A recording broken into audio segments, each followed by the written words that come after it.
Hello students, this is Pooja. Welcome to our class.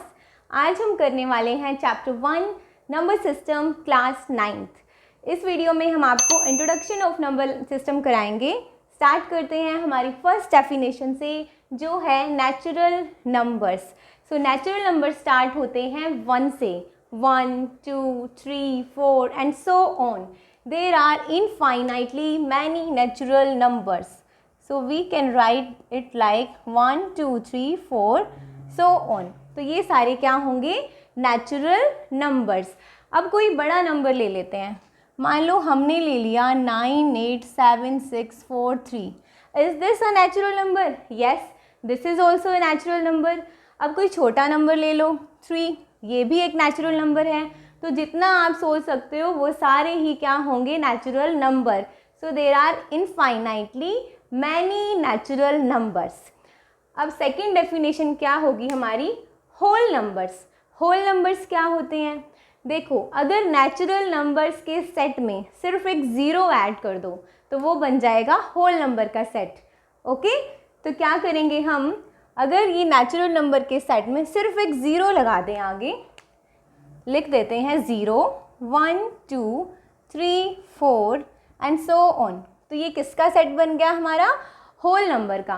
तो natural number और whole number में क्या डिफरेंस है? Only zero. Zero is the only difference between natural numbers and whole numbers. तो अभी हम करेंगे थर्ड डेफिनेशन, जो है इंटीजर्स। इंटीजर्स क्या होते हैं? आपने नंबर लाइन पर देखा होगा। नंबर लाइन पर आपके पास इस तरीके से नंबर होते हैं। सेंटर में होता है 0, राइट में पॉजिटिव नंबर्स और लेफ्ट में नेगेटिव नंबर्स। तो ये जो सेट है हमारा, लेफ्ट साइड में सारे नेगेटिव नंबर्स हैं, बीच में है 0 और राइट साइड में सारे पॉजिटिव नंबर्स हैं। तो ये जो पूरा सेट बन गया हमारा, negative numbers plus 0 plus positive numbers जो नंबर लाइन पे है, ये सब क्या हैं? इंटीजर्स। जिसमें ये है पॉजिटिव इंटीजर्स और ये लेफ्ट वाले हैं नेगेटिव इंटीजर्स, और एक है 0 जो कि होल नंबर भी है। तो हमारा एक सेट जिसमें सारे माइनस के नंबर प्लस 0 प्लस प्लस वाले नंबर, ठीक है, negative integers, 0 and positive integer, पूरा एक सेट बन गया हमारा इंटीजर्स का। तो अभी हम करेंगे रैशनल नंबर्स। रैशनल नंबर कौन से नंबर होते हैं? रैशनल नंबर्स वो वाले नंबर्स होते हैं जिनको हम फ्रैक्शन की फॉर्म में लिख सकते हैं, ठीक है। तो फ्रैक्शन तो आपको पता ही है। फ्रैक्शन क्या होता है? 7/8, ये एक फ्रैक्शन है। इसी तरह आप कोई और नंबर ले लो, 3/4, ये भी एक फ्रैक्शन है। तो नंबर्स जिनको हम फ्रैक्शन की फॉर्म में लिख सकते हैं वो होते हैं रैशनल नंबर्स। अब इसकी डेफिनेशन देख लेते हैं। A number which can be written as the form of p/q where q does not equal to 0। तो मतलब क्या? p/q, जहाँ पर p और q क्या होंगे? हमारे integers. p and q are the integers. और इंटीजर्स का मतलब समझ आ ही रहा होगा, मतलब ये पॉजिटिव भी हो सकते हैं और नेगेटिव भी हो सकते हैं। ओके, क्योंकि इंटीजर्स पॉजिटिव भी होते हैं और नेगेटिव भी होते हैं। लेकिन इसका मतलब क्या होगा कि कोई भी नंबर जिसको आप p/q की फॉर्म में लिख सकते हो, लेकिन उसके साथ एक कंडीशन लगा दी। क्या कंडीशन है? कि q जो है वो 0 नहीं होना चाहिए। q कहाँ है? q है यहाँ डिनोमिनेटर में। मतलब ऐसे नंबर्स जहाँ न्यूमरेटर और डिनोमिनेटर हों, और डिनोमिनेटर में जो है डिनोमिनेटर 0 नहीं होना चाहिए, वो वाले नंबर्स होंगे हमारे रैशनल नंबर्स। हम इसको एग्जाम्पल के थ्रू समझते हैं। एग्जाम्पल ले लो, मान लो 5/7। क्या ये एक रैशनल नंबर है? बिल्कुल है, क्योंकि ये है p और ये है q और इसको p/q की फॉर्म में लिखा हुआ है। अब एक और नंबर ले लो 4/3। क्या ये एक रैशनल नंबर है? ये भी एक रैशनल नंबर है। अब आप ले लो 0। क्या 0 भी एक रैशनल नंबर है? यस, कोई भी नंबर जिसका डिनोमिनेटर नहीं दिया हुआ उसका डिनोमिनेटर हम 1 लिख सकते हैं। यस, हम ये लिख सकते हैं। तो 0 भी एक रैशनल नंबर है। और क्या 3/0 भी रैशनल नंबर है? नहीं, अब ये जो है हमारा रैशनल नंबर नहीं होगा।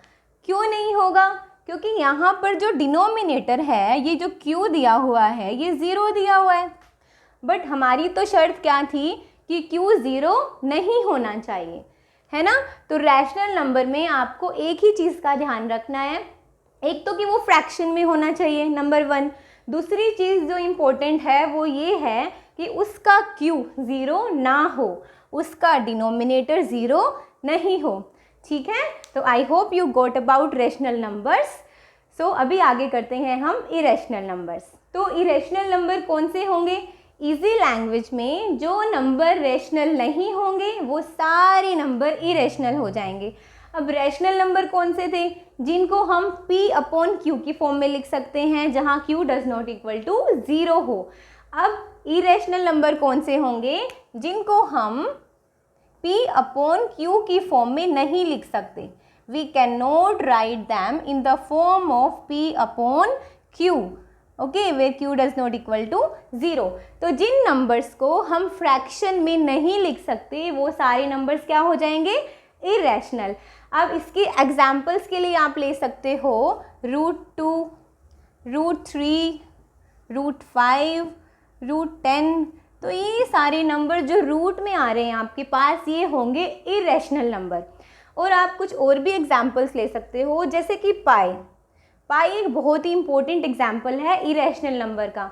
इसके बारे में हम थोड़ा सा आगे पढ़ेंगे कि ये इरेशनल क्यों है।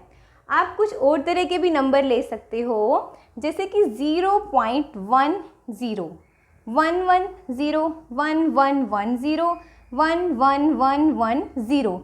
तो ये इस तरह के जो नंबर होते हैं, इसमें एक पैटर्न चल रहा है हमारा। ये वाले नंबर भी हमारे इरेशनल होंगे। इसको भी हम थोड़ा सा नेक्स्ट सेक्शन में समझेंगे कि ये इरेशनल क्यों है। अभी के लिए आप ये देखो कि वो वाले नंबर जो रूट में है, पाई और इस तरह के नंबर क्या होंगे? Irrational number. अब हमें एक और चीज़ समझनी होगी कि हमने ये रूट में 2, 3, 5, 10 ही क्यों लिया? हमने 4, 9, 25 क्यों नहीं लिया? क्या √4 ये नहीं होता इरेशनल नंबर? नहीं, क्योंकि √4 तो हमारा 2 का कंप्लीट रूट हो जाएगा, है ना। इसी तरीके से आप अगर लिखो √9 तो ये 3 का कंप्लीट रूट होगा, √25 5 का कंप्लीट रूट होगा, √1 to 1 ले लो, ये 11 का कंप्लीट रूट होगा। तो इस तरीके से हमारे पास बहुत सारे नंबर्स हैं जो कंप्लीट रूट होंगे। तो ये वाले नंबर जो है इरेशनल नहीं होंगे। क्यों नहीं होंगे? इसका भी एक रीज़न है। अब हम इसको देख लेते हैं कि √4 को आप 2 लिख सकते हो और 2 को आप क्या लिख सकते हो? 2/1, है ना। तो कौन सी फॉर्म बन गई? p अपॉन q की फॉर्म। तो ये हमारा क्या बन गया? यहाँ से p अपॉन q की फॉर्म बन गई। और p अपॉन q की फॉर्म बन गई तो ये नंबर कौन सा हो गया हमारा? ये हो गया हमारा रैशनल नंबर, है ना। p अपॉन q की फॉर्म में भी है और जो q है ये वाला 1, जो यहाँ पर q है ये भी डज नॉट इक्वल टू 0 है।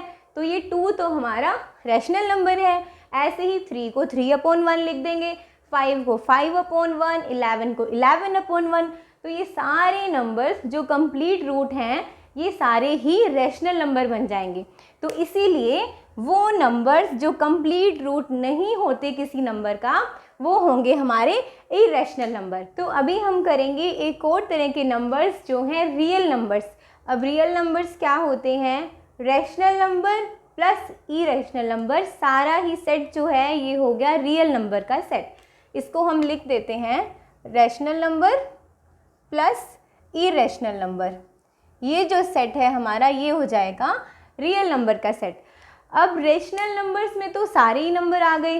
रैशनल नंबर तो होल नंबर्स भी होते हैं, होल नंबर्स भी रैशनल नंबर हैं, है ना। और होल में नेचुरल भी आ गए, तो नेचुरल नंबर भी रैशनल नंबर होते हैं। और इंटीजर्स भी रैशनल नंबर हैं। तो मतलब क्या सारे ही नंबर रियल नंबर्स हो गए? यस, सारे ही नंबर्स रियल नंबर्स होते हैं। तो हम इसके लिए लिख सकते हैं all the numbers are real numbers. All the numbers are real numbers. हमें इसके लिए एक और इम्पोर्टेंट चीज़ याद रखनी है, वो क्या है? All the rational numbers are real numbers but all the real numbers are not rational numbers. ऐसा क्यों? देखो, ऑल द रैशनल नंबर्स तो रियल नंबर्स है, क्योंकि रियल नंबर सेट है रैशनल प्लस इरेशनल नंबर्स का, बट रियल नंबर्स जो हैं वो सारे रैशनल नहीं होंगे, क्योंकि रियल नंबर्स में इरेशनल नंबर भी हैं, तो इरेशनल नंबर तो रैशनल नहीं होंगे। It means all the real numbers are not rational numbers. Similarly, all the natural numbers are whole numbers, but all the whole numbers are not natural numbers. Why? Because natural numbers 1 2 3 4 और whole number में हम 0 भी add कर देते हैं, 0 1 2 3 4, तो 1 2 3 4 जो natural number हैं वो तो होल नंबर में आ रहे हैं, बट होल नंबर्स सारे नेचुरल नंबर नहीं होंगे, क्योंकि ज़ीरो नेचुरल नंबर नहीं होती है। So these are the definition for this chapter. अभी आगे करते हैं हम कुछ कॉन्सेप्ट्स। अब हमें चैप्टर में कुछ इस तरह के एग्जाम्पल्स मिलेंगे, जैसे कि पूछा है कि find 5 rational numbers between 1 and 2। हमें 2 नंबर्स दे दिए 1 and 2, उसके बिटवीन हमें 5 रेशनल नंबर्स फाइंड आउट करने हैं। तो आपको पता ही है कि there are infinitely many rational numbers between any 2 numbers. कोई भी 2 नंबर्स के बीच में इनफाइनाइटली मैनी रैशनल नंबर्स हो सकते हैं। तो इसके लिए हमारे पास 2 मेथड्स होंगी। फर्स्ट मेथड जो होगा उसमें आप क्या कर सकते हो कि ये दोनों नंबर्स को ले लो, 1 + 2, दोनों को ऐड कर दो और इनको डिवाइड कर दो 2 से। ओके, तो हमारा एक न्यू रैशनल नंबर आ जाएगा जो दोनों के बीच में होगा। क्या होगा? 3/2।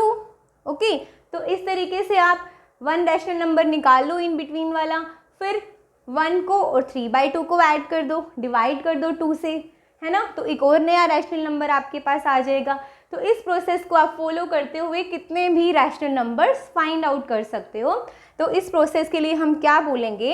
Add 2 numbers, add these 2 given numbers and divide by 2।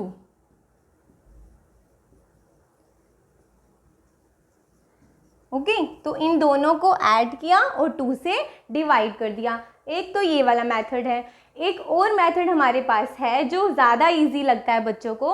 तो इस मेथड में हम क्या करेंगे? दोनों नंबर्स का जो डिनोमिनेटर है उसको सेम बना देंगे। Make the denominator same, make the denominator same of both the numbers। Okay, तो दोनों नंबर्स का डिनोमिनेटर सेम बनाने के लिए हम क्या करेंगे? नंबर्स को किसी नंबर से मल्टीप्लाई कर देंगे। जैसे कि 10 से मल्टीप्लाई कर दिया, अब ये है 1 और ये है 2। सबसे पहले तो इनका डिनोमिनेटर नहीं दिया हुआ, तो इनके नीचे हम 1 लिख सकते हैं। ठीक है, तो 1 को 1/, लिख सकती हूँ मैं। अब मुझे मान लो इसका डिनोमिनेटर बनाना है 10, तो मैं क्या करूँगी? 10 से मल्टीप्लाई कर दूँगी। लेकिन क्या मैं सिर्फ डिनोमिनेटर को मल्टीप्लाई करूँगी? नहीं, कभी भी मैथ्स में हम सिर्फ एक नीचे मल्टीप्लाई नहीं करेंगे, न्यूमरेटर को भी सेम नंबर से मल्टीप्लाई करना होगा। तो आप क्या करेंगे? न्यूमरेटर को भी 10 से मल्टीप्लाई करेंगे और डिनोमिनेटर को भी 10 से मल्टीप्लाई करेंगे। तो ये आ जाएगा हमारा 10/10। ओके, अब यहाँ पर हमें ब्रैकेट में लिखना भी होगा मल्टीप्लाइंग बाय 10।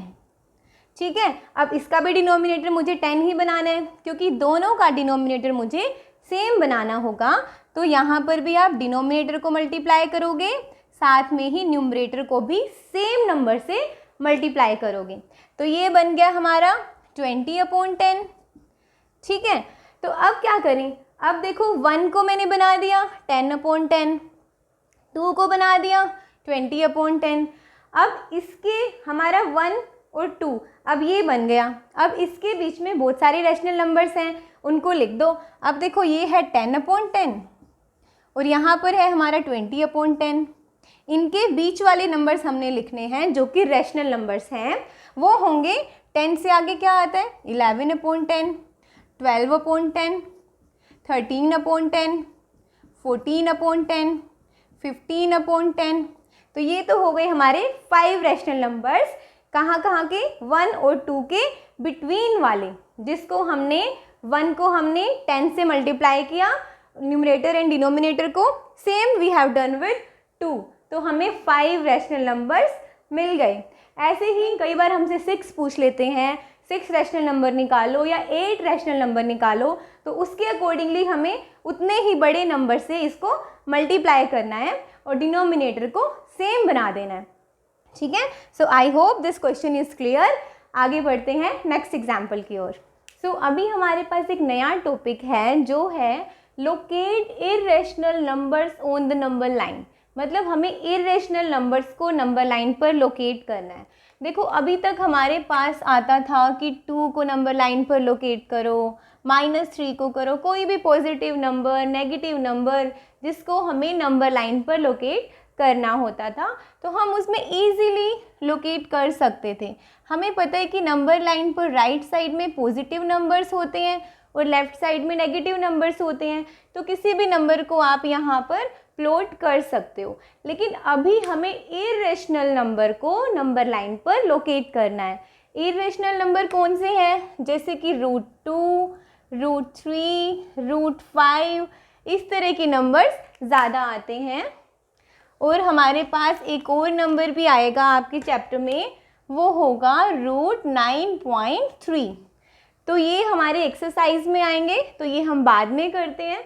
अभी हम करेंगे √2 एंड √3 को लोकेट। अब √2 को लोकेट करने के लिए हमें सबसे पहले एक थ्योरम याद करनी है, जो है हमारी पाइथागोरस थ्योरम।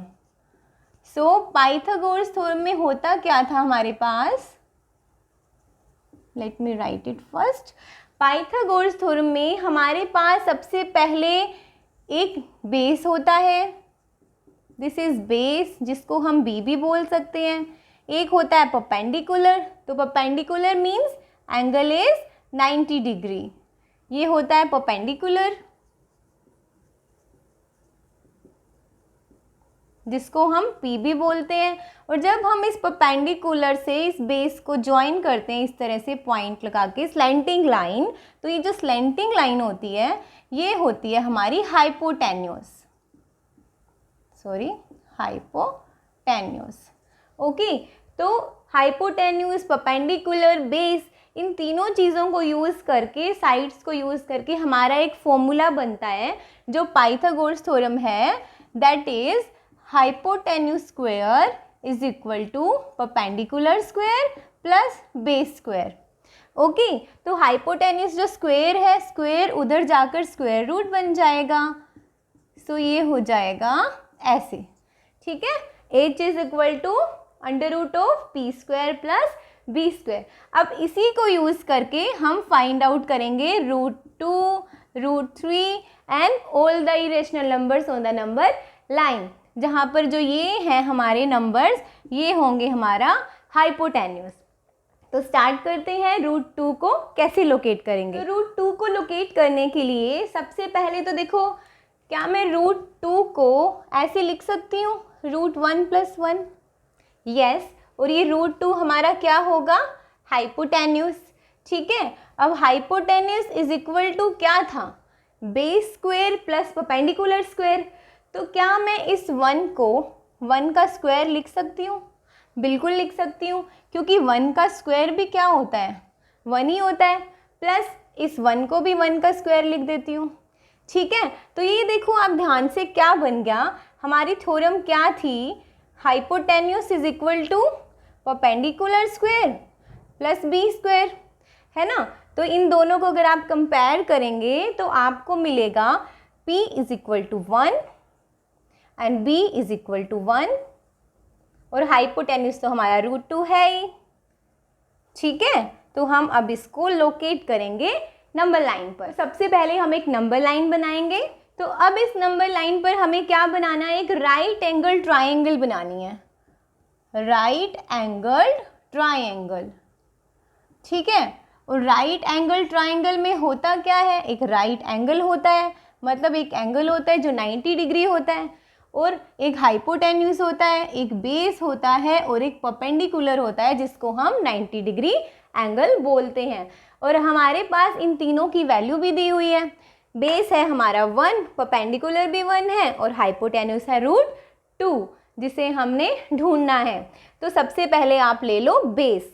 बेस है जो हमारा वो है 1 यूनिट, 1 सेंटीमीटर। तो 0 से 1 तक की जो डिस्टेंस है ऑब्वियसली ये 1 सेंटीमीटर है, यूनिट 1 लेंथ है ये हमारी, है ना। तो हम इसको ले लेते हैं बेस। 0 को, इस पॉइंट को मैं मान लेती हूँ O और इस पॉइंट को मैं मान लेती हूँ A, ठीक है। तो OA जो है ये है हमारा बेस। तो अभी हमें क्या करना होगा, पॉइंट A के ऊपर हमें ड्रॉ करना है 90 डिग्री एंगल, मतलब एक परपेंडिकुलर। परपेंडिकुलर के लिए क्या करोगे, अपनी कंपास को यहाँ रखो, ठीक है, कंपास की नीडल को यहाँ रखो, पेंसिल को थोड़ा सा खोल दो, इतना ले लो रेडियस, ये ले ली हमने इतनी रेडियस, ठीक है। अब यहाँ रख के नीडल, यहाँ रखी पेंसिल और एक आर्क लगा देंगे इस तरीके से, ओके। तो ये क्या बन गया, एक सेमी सर्कल। अब सेमी सर्कल बन गया। अब अपनी कंपास की नीडल को आप रखोगे यहाँ पर और पेंसिल को उतनी ही रेडियस से आप यहाँ पर कंपास की नीडल, यहाँ पेंसिल रख करके एक ऐसे आर्क लगा दोगे, ठीक है। अब ये हो गई 60 डिग्री की आर्क, 60 डिग्री एंगल। अब नीडल को यहाँ रखोगे, उतनी ही पेंसिल से आप एक आर्क यहाँ लगा दोगे, ठीक है। अब नीडल को यहाँ रखो और पेंसिल से इस तरीके से यहाँ पर एक आर्क लगा दो और अब नीडल को यहाँ रखो और पेंसिल से एक आर्क इस तरीके से लगा दो। सो ये बन गया हमारा एंगल 90 डिग्री। अब हमें पॉइंट A को इस पॉइंट से ज्वाइन करना होगा, हम इसको इस तरीके से ज्वाइन कर लेते हैं। तो ये हमारा एंगल 90 डिग्री का बन गया है। अब हम क्या करेंगे, अब हमें, क्योंकि देखो हमारा बेस था 1, जो हमने 1 ले लिया था यहाँ पर, है ना, यूनिट 1 का। अब जो परपेंडिकुलर है ये भी तो 1 यूनिट का ही दिया हुआ है, तो परपेंडिकुलर हमारा बन चुका है। अब यहाँ पर भी आप स्केल से क्या करोगे, स्केल से भी लगा सकते हो या फिर आप कंपास और पेंसिल से ही रूलर पर 1 सेंटीमीटर खोलो स्केल पर और इस तरीके से एक आर्क लगा दो 1 सेंटीमीटर की। जैसे मैंने यहाँ इतना लिया 1 सेंटीमीटर, तो ये यहाँ पर इतना हो जाएगा, ठीक है। हम इसको थोड़ा सा फेयरली ज्वाइन कर लेते हैं। तो ये हो गया हमारा 1 सेंटीमीटर। ये भी कितना है हमारा 1 सेंटीमीटर, 1 यूनिट का है। अब क्या करें, अब देखो ये तो है परपेंडिकुलर, ये है बेस, और जब हम परपेंडिकुलर और बेस के पॉइंट्स को ज्वाइन करेंगे तो हमारा क्या आ जाएगा, हाइपोटेन्यूस। अब इस O से आप इस पॉइंट को कुछ ले लो, इसको C ले लो। अब इस पॉइंट को O को C से ज्वाइन कर दो, ये हमने कर दिया ज्वाइन। तो ये एक हमारी जो है राइट एंगल ट्रायंगल बन गई, जिसका 1 एंगल जो है 90 डिग्री है, जो ये परपेंडिकुलर बनाया, और ये है हमारा hypotenuse. OC is the hypotenuse, और हाइपोटेन्यूस कितना था, √2। सो हाइपोटेन्यूस आ गया हमारा √2, ठीक है। अब एक बार हम देखते हैं, बेस लिया था हमने 1, OA 1, AC 1, ये क्या है परपेंडिकुलर। उसके बाद OC कितना आ गया हमारा यहाँ पर √2। लेकिन हमें तो इस √2 को, जो इरेशनल नंबर है, नंबर लाइन पर लोकेट करना था, पर हमने तो यहाँ लोकेट कर दिया, हमने तो यहाँ पर बना के दिखा दिया। अब इसको कुछ नहीं है, बहुत सिंपल है, अब इसको नंबर लाइन पर ले आएंगे। अब अपनी कंपास और पेंसिल लीजिए, उसमें आप क्या करो, O को सेंटर मान लो, let the centre is O now, let the centre is O, ठीक है। और OC जो ये वाला हमारा हाइपोटेन्यूस है OC, इसको आप मान लो रेडियस, OC को मान लो रेडियस।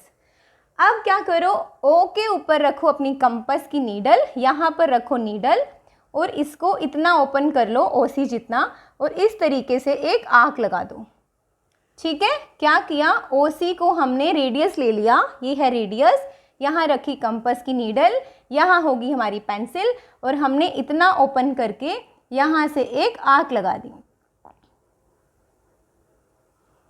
इसको इरेज कर देते हैं। तो ये जो आर्क लगी, जो ये न्यू पॉइंट मिला इसको मान लेते हैं P, तो यही जो पॉइंट है ये है हमारा √2। आई होप ये आपको क्लियर हो गया होगा कि हमने OC को क्या लिया, रेडियस, O को लिया सेंटर, और OC को इस तरीके से हमने यहाँ पर एक जो है आर्क लगा दी रेडियस को यूज़ करके, और ये जो पॉइंट आया है जिसको हम P बोल रहे हैं ये है हमारा =√2। So this is how we locate √2 irrational number on the number line. ठीक है, एक बार हम इसको रिपीट कर लेते हैं, रिवाइज कर लेते हैं। हमने क्या किया, पाइथागोरस थ्योरम का यूज़ करना है इरेशनल नंबर को लोकेट करने के लिए नंबर लाइन पर। पाइथागोरस थ्योरम में क्या होता है, h = √p² + b²। अब यहाँ से h तो हमारा वही होगा जिसको हमने लोकेट करना है, और परपेंडिकुलर और बेस आप ढूंढ लो। ये भी 1 आ गया, ये भी 1 आ गया। अब हमें एक राइट एंगल ट्राइंगल बनानी है जिसमें बेस को हमने ले लिया है 1 सेंटीमीटर 1 यूनिट का। यहाँ से हमने एक परपेंडिकुलर ड्रॉ किया था, ठीक है, ये तो आपको आता ही होगा। और फिर इसके बाद ये भी हमारा कितना लिया हमने, 1 सेंटीमीटर का। अब हमने इस पॉइंट को C नेम दे दिया। अब OC जो है हमारा हाइपोटेन्यूस, ये आ गया हमारा √2। ठीक है, तो ये आ गया हमारा h। अब हमने OC को लिया रेडियस और O को लिया सेंटर, और इस तरीके से एक आर्क लगा दी यहाँ पर नंबर लाइन पर। तो ये जो पॉइंट मिला ये है हमारा √2। I hope it's clear to you now. अब हम करेंगे √3 को लोकेट। अभी हम सीखेंगे √3 को लोकेट कैसे करते हैं नंबर लाइन पर, जो कि एक इरेशनल नंबर है। तो अभी तक हमने √2 को लोकेट करना सीख लिया नंबर लाइन पर। अब √3 के लिए √2 वाला पूरा प्रोसेस फिर से फॉलो करना होगा। ठीक है, तो √2 वाला प्रोसेस कर दो फिर से, और फिर √3 को लोकेट करेंगे हम। तो उसके लिए हमें √2 का प्रोसेस क्यों फॉलो करना है, इसका भी एक रीज़न है। देखो, √3 को हम क्या लिख सकते हैं, √3 को मैं लिख सकती हूँ √1 + 2, यस लिख सकते हैं। तो इसके बाद ये तो होगा हमारा h, हाइपोटेन्यूस, इसी को लोकेट करना है, =, इसको क्या मैं ये लिख सकती हूँ, 1 को 1 का स्क्वायर लिख सकती हूँ बिल्कुल, +2। 2 को क्या लिखूँ, 2 को क्या मैं इसके ऊपर अगर स्क्वायर रूट लगा दूँ और स्क्वायर लगा दूँ तो क्या ये 2 बन जाएगा, यस। अगर हम 2 के ऊपर स्क्वायर रूट लगा दें और उसका भी स्क्वायर कर दें तो ये 2 हो जाता है। क्यों, क्योंकि इससे ये कट हो जाता है, तो इसका मतलब ये क्या हो गया, 2। तो मैं 2 को √2 का स्क्वायर लिख सकती हूँ। ओके, तो इस 2 को आप लिख दो ये √2 और इसका स्क्वायर। तो ये हमारा हाइपोटेन्यूस क्या आ गया, √1² + √2²। और हाइपोटेन्यूस फॉर्मूला क्या होता है हमारा, √² = p² + b²। ठीक है, तो हमारा h तो हमारे पास है ही √3। अब p क्या है हमारे पास, परपेंडिकुलर फिर से 1 यूनिट का है, और b है हमारे पास √2। ठीक है, तो अभी तक आपको क्लियर हो गया होगा कि हमें √2 का प्रोसेस क्यों फॉलो करना है, क्योंकि इस बार हमारा जो बेस होगा वो होगा √2। ठीक है, तो अभी हम करेंगे पहले √2 को फाइंड, √2 को उसके लिए राइट एंगल ट्राइंगल बनाएंगे और हाइपोटेन्यूस निकालेंगे जो होगा हमारा √2। फिर उसके बाद हम √3 को फाइंड आउट करेंगे। तो सबसे पहले वही प्रोसेस फॉलो करेंगे, 0 से 1 √2 को फाइंड करने के लिए क्या किया था लास्ट क्वेश्चन में, 0 से 1 इसको लिया था बेस, इसको पहले मैं O पॉइंट ले लेती हूँ, इसको मैं मान लेती हूँ पॉइंट A, ये है हमारा बेस जो है यूनिट 1 की लेंथ का। और अब मैं लगाऊंगी यहाँ से एक आर्क जो कि सेमी सर्कल बन जाएगा। अब यहाँ से 60 डिग्री एंगल, 120 एंगल, यहाँ से मुझे एक आर्क लगानी है और 120 से भी मुझे एक आर्क लगानी होगी। तो ये जो पॉइंट है और ये जो पॉइंट है इसको हम कर देंगे जॉइन, तो ये आ जाएगा हमारा परपेंडिकुलर।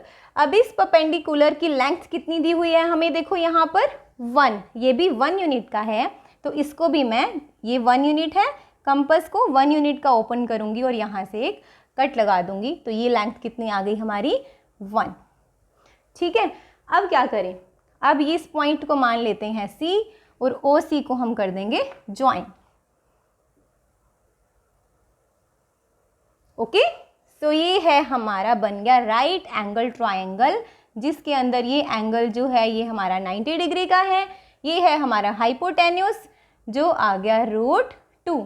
लास्ट क्वेश्चन में किया था, अभी तक अच्छे से क्लियर हो गया होगा। सो हमें क्या करना था इस क्वेश्चन में, √3 को प्लॉट करना है। तो √3 की प्लॉटिंग के लिए हमारे पास बेस कितना है, √2।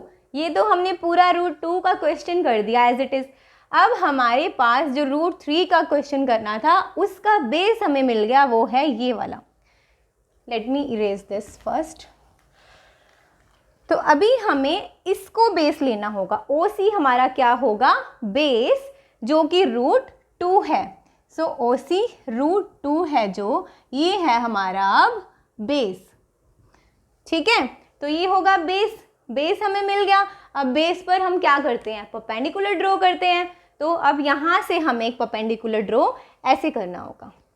ठीक है, तो यहाँ से परपेंडिकुलर ड्रॉ करने के लिए आप क्या करेंगे, कंपास को लेंगे और यहाँ पर एक सेमी सर्कल बना देंगे और यहाँ से एक आर्क लगाएंगे। आप इसको थोड़ा रफली आप आगे बढ़ा सकते हो। अब यहाँ से आप 60 डिग्री की आर्क लगाएंगे, फिर 120 की आर्क लगाएंगे, फिर यहाँ से आपका जो है एक राइट एंगल बन जाएगा और इसको आप इस पॉइंट C से ज्वाइन कर दोगे। ठीक है, तो इसको अभी मैंने रफली ज्वाइन किया था, let me join it nicely now. तो ये हो गया। अब ये है हमारा बेस और ये है हमारा परपेंडिकुलर, जिसकी यूनिट कितनी दी हुई है, 1 यूनिट। सो ये हम करेंगे 1 यूनिट का। ये है 1 यूनिट, यहाँ से कंपास से 1 यूनिट की एक आर्क लगा दो, लिख दो 1 unit. Let this point is D। हमने इस नए पॉइंट को, जो हमारा न्यू परपेंडिकुलर है, इसको मान लिया D। अब क्या करते हैं, अब हम इस पॉइंट को इस पॉइंट से ज्वाइन कर देंगे। सो O को D से ज्वाइन कर दो। ओके, सो ये आ गया हमारा न्यू हाइपोटेन्यूस, जो कितना होगा, न्यू हाइपोटेन्यूस कितना था हमारा इस क्वेश्चन के लिए, ये तो था √2 का। इस क्वेश्चन के लिए हमारा हाइपोटेन्यूस है √3। ओके, सो ये हमें √3 मिल गया। हमने क्या किया, हमने √2 वाला क्वेश्चन का प्रोसेस पूरा फॉलो किया, एक राइट एंगल ट्रायंगल बनाई। अब हमें उस राइट एंगल ट्रायंगल के हाइपोटेन्यूस को यूज़ करके एक और राइट एंगल ट्रायंगल बनाई, जो कि C पर परपेंडिकुलर बनाया, फिर CD को 1 यूनिट का लिया और फिर OD को ज्वाइन करके हाइपोटेन्यूस ढूंढ लिया।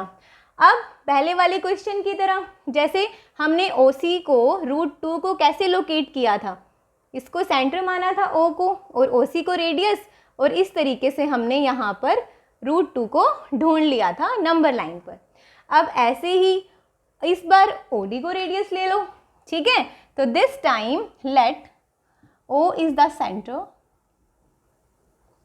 And OD is the radius. Okay, so OD is the radius and अपनी कंपास को यहाँ से यहाँ तक का ओपन करना है। ये थोड़ी ज़्यादा लेंथ है, मेरे हैंड से भी ज़्यादा हो रही है, तो मैं ऐसे ही नहीं कर पाऊँगी। तो ये आपने कंपास से और नीडल से करना है, सॉरी कंपास की नीडल को यहाँ रखना है, पेंसिल को यहाँ रखना है, इसको इतना ओपन करो और यहाँ से एक आर्क आप यहाँ पर लगा दो, ये आ जाएगी आपकी इस तरीके से। ठीक है, तो ये मिल गया हमें √3। I hope it's clear to you now कि √3 को नंबर लाइन पर कैसे लोकेट करते हैं। अभी हम करेंगे कुछ डेसिमल एक्सपेंशंस के बारे में बात, जो कि होंगी रियल नंबर के साथ। सो अभी हम बात करेंगे real numbers and their decimal expansion के बारे में। तो रियल नंबर्स क्या होते हैं, हमने पढ़ा था कि अगर हम रैशनल और इरेशनल का एक सेट ले लें तो वो सारे ही नंबर हमारे रियल नंबर्स होंगे। अब क्या करना है, हमें रैशनल नंबर और इरेशनल नंबर की डेसिमल एक्सपेंशन के बारे में हम बात करेंगे कि अगर रैशनल नंबर की डेसिमल एक्सपेंशन है तो उसका क्या होगा, और इरेशनल नंबर की अगर डेसिमल एक्सपेंशन आ रही है तो वो क्या कहती है। सबसे पहले हम फाइंड आउट करेंगे रैशनल नंबर की डेसिमल एक्सपेंशंस। जैसे कि आप देख रहे हो कि ये सारे नंबर फ्रैक्शन की तरह लिखे हैं, फ्रैक्शन के फॉर्म में हैं। सो ये कौन से नंबर्स हैं? Rational numbers. अब हम इनके डेसिमल एक्सपेंशन फाइंड आउट करेंगे और फिर उसके बारे में बात करेंगे। अभी अगर हम करते हैं 10/3 को सोल्व, तो ये आएगा हमारा, आप यहाँ पर पॉइंट लगाकर 0 ले लो, 3 3 ज़ा 9, ठीक है, रिमाइंडर इज़ 1, 0 ले आओ नीचे, पॉइंट 3 3 ज़ा 9, 1 अगेन 0, 3 3 ज़ा 9, 1 फिर से 0 ले आओ, 3 3 ज़ा 9। तो हमने देखा कि बार बार रिमाइंडर जो है हमारा 1 आते जा रहा है। क्या आ रहा है रिमाइंडर? 1, फिर से 1, फिर से 1, फिर से 1। सो रिमाइंडर जो है हमारा रिपीट हो रहा है और जो डिवाइज़र है वो है हमारा 3, ठीक है। तो ये 3.3333 आता रहेगा, मतलब 3 जो है नंबर रिपीट हो रहा है। अब 7/8 की बात करते हैं। अगर हम इसको डिवाइड करेंगे तो यहाँ है 7, यहाँ है 8, पॉइंट लगा लो, ये छोटा है, तो 8 8 ज़ा 64, पॉइंट के बाद आएगा 6 60, 8 7 ज़ा 56, 4 अगेन 0, 8 5 ज़ा 40। सो यहाँ पर क्या आ गया? Remainder 0। Remainder is 0 this time. तो हम यहाँ लिखेंगे रिमाइंडर 0 है और डिवाइज़र कितना था इस बार हमारा? 8। और हमने देखा कि इसका एक कंप्लीट आंसर आ गया, जो आगे कुछ नहीं है, यहाँ फिनिश हो गया क्योंकि रिमाइंडर हमारा 0 आ गया। अब करते हैं 1/7 को सोल्व। देखो 1.0000 लिख लेते हैं, 7 is the divisor this time, 0.7 1 ज़ा 7, 30, 7 4 ज़ा 28, 2, 7 2 ज़ा 14, this is 6, now 0 again, 7 8 ज़ा 56, this is 4, now 0 again, 7 5 ज़ा 35, now 5, और भी 0 ले लो यहाँ पर, 50, 7 7 ज़ा 49, now रिमाइंडर इज़ 1, फिर से 0 लिया, 7 1 ज़ा 7, रिमाइंडर इज़ 3। अब देखो रिपीट होने लगा।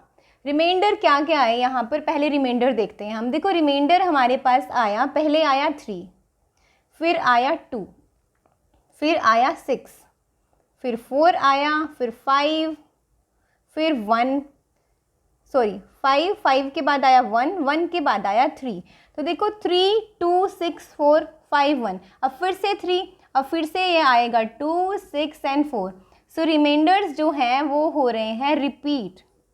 Reminders are repeating this time and divisor is 7, ठीक है। तो ये जो डेसिमल एक्सपेंशन है, इसके आंसर में भी ये डिजिट्स रिपीट होंगे, 1 4 2 8 5 7, अब फिर से आ जाएगा 1 4 2 8 5 7। तो इस तरीके से ये रिपीट होगा। तो यहाँ पर था रिमाइंडर्स जो है रिपीट हो रहे हैं 1 1 1, यहाँ रिमाइंडर 0 है, यहाँ रिमाइंडर फिर से रिपीट हो रहे हैं। इसका क्या मतलब होगा? जो रैशनल नंबर्स हैं हमारे, उसमें 2 केसेस हमारे पास होंगे। फर्स्ट केस होगा कि अगर रिमाइंडर हमारा 0 बन जाए, व्हेन द रिमाइंडर इज 0। अगर रिमाइंडर 0 है तो ये जो डेसिमल एक्सपेंशन है इसको बोलेंगे हम टर्मिनेटिंग। अगर रिमाइंडर 0 है तो डेसिमल एक्सपेंशन एक स्टेप के बाद आगे रुक जाएगी, स्टॉप हो जाएगी, टर्मिनेट हो जाएगी, टर्मिनेटिंग। ओके, सो ये तो हो गया 1 केस। अब अगर हमारा रिमाइंडर जो है वो 0 नहीं है, एक तो वो 0 नहीं है, दूसरी बात वो रिपीट भी हो रहा है, तो रिमाइंडर नेवर बिकम्स 0। इस केस में हमारे पास क्या होगा? जो हमारी डेसिमल एक्सपेंशन होगी ये रिपीट होगी, 14285 फिर से 14285, तो ये रिपीट हो रही है, ठीक है। तो रिमाइंडर नेवर बिकम 0, इसमें जो हमारी डेसिमल एक्सपेंशन आएगी रैशनल नंबर की उसे हम बोलेंगे नॉन टर्मिनेटिंग। या फिर आप बोल सकते हो नॉन टर्मिनेटिंग के साथ रिपीटिंग, और एक और वर्ड भी यूज होता है जो है हमारा रिकरिंग। ओके, सो अभी हमारे पास 2 चीज़ें आएंगी। 1, अगर रिमाइंडर 0 है तो डेसिमल एक्सपेंशन इज टर्मिनेटिंग। अगर रिमाइंडर 0 नहीं है, नेवर बिकम 0, तो डेसिमल एक्सपेंशन क्या होगी? Non terminating, repeating, recurring. Okay, so अभी हम इसको एक बार ही लिखकर समझ लेते हैं। सो हमारे पास 2 केसेस हैं। व्हेन द रिमाइंडर इज 0, तो रैशनल नंबर की जो डेसिमल एक्सपेंशन है उसको हम बोलेंगे टर्मिनेटिंग। ओके, और अगर remainder never becomes 0, remainder repeat हो रहा है, तो उसकी डेसिमल एक्सपेंशन को हम क्या बोलेंगे? Non terminating,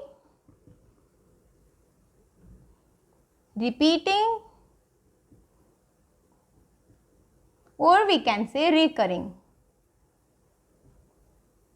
I hope it's clear now. Now let's talk about irrational numbers decimal expansion. अभी हम बात करेंगे irrational numbers की decimal expansion के बारे में। तो मैंने आपको एक पहले एग्जाम्पल दिया था कि irrational number जो होते हैं उसका एक बहुत अच्छा एग्जाम्पल पाई है हमारे पास। ऐसा क्यों है? देखो, हम पाई को हमेशा 22/7 ले लेते हैं, बट ये इसकी एक्यूरेट वैल्यू नहीं है, ये बस हमने वैल्यू मान ली है। तो पाई की जो 22/7 वैल्यू है ये एक्यूरेट वैल्यू बिल्कुल भी नहीं है, इसको जस्ट हमने अप्रोक्स ले लिया है। Pi is equal to 22/7 is its approx value, जिसको हम 3.14 समथिंग समथिंग ले लेते हैं।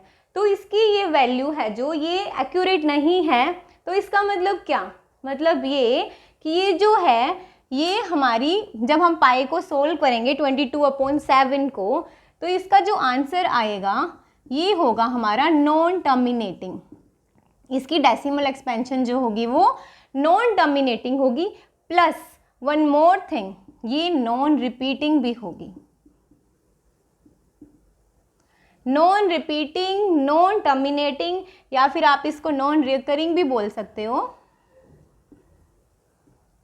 सो जिन नंबर्स की decimal expansion non terminating, non repeating, non recurring होगी, वो नंबर्स होंगे हमारे इरेशनल नंबर्स, जैसे कि पाई, या फिर हमारा √2 भी एक इरेशनल नंबर है, √3, √5, √10, ऐसे बहुत सारे हमारे इरेशनल नंबर हैं। अब हमने एक और एग्जाम्पल लिया था जो था 0.10, 110, 1110, 11110। अब ये भी एक अच्छा एग्जाम्पल होगा इरेशनल नंबर का। क्यों? क्योंकि देखो ये जो है हमारी डेसिमल एक्सपेंशन, यहाँ पर आप देख रहे हो कि एक पैटर्न बन रहा है। पैटर्न क्या है? देखो 0.10, इसके बाद फिर से 10 नहीं आया, 110 आया, फिर 1110 आया, 11110 आया। तो एक पैटर्न तो बना, लेकिन ये रिपीटिंग नहीं है, ये नॉन रिपीटिंग पैटर्न बना है।